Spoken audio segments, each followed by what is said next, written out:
Mä oon Mika Savola, työskentelyt Tuusulan tilapalveluissa. Tällä hetkellä VT-tilapalvelupäällikkönä. Mä oon ollut tässä hommassa nyt noin 1,5 vuotta.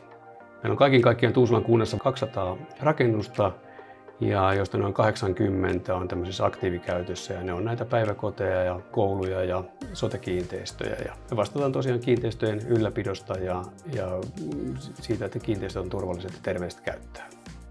No, sisäilman suhteen meillä on tavoitteena se, että sisäilma ei aiheuta ihmisille mitään terveydellisiä haittoja. Tavoitteiden saavuttamiseen on tietysti monta keinoa, mutta yksi on se, että niitä sisäilmaolosuhteita seurataan ja katsotaan, että ne täyttää tietyt kriteerit. Ottaa sen Tuusulan kunnalla, täällä oli Preesio vahvasti käytössä ja silloin me ollaan pidetty näitä tämmöisiä erilaisia palavereita säännöllisesti, visuaalisesti katsottu, mikä kiinteistöjen sisäilmatilanne Preesin mittareiden mukaan on ja mitä toimenpiteitä ollaan sitten mahdollisesti tehty, jos siellä on jotain huomautettavaa ollut. Tätä on niin käytössä sekä olemassa olevissa että sitten näissä ihan uusissa valmistuneissa ja valmistuvissa kiinteistöissä, että sitten nähdään, että nekin lähtee sitten toimimaan ne kiinteistöt oikealla tavalla.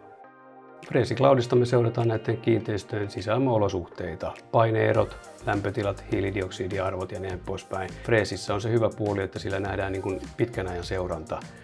Ja sieltä voidaan katsoa, mikä se historia on ollut ja sitten verrata siihen seuraavaan vaiheeseen, kun on tehty automaatiossa tai jossain muussa jotakin muutoksia, että miten sitten näkyy niin kuin mittaustuloksissa. Että kyllä siitä niin kuin korvaamaton apu on ollut. Preesin sisäilmajohtamispalveluja kyllä voi hyvin suositella ja nimenomaan ottaa mukaan siinä heti suunnittelun alkumetreillä, jotta hekin pystyvät näkemään ja antaa kommenttinsa niihin mahdollisiin suunnitelmiin ja jopa tekee sitten vähän muutoksiakin nimenomaan sen sisäilman osalta.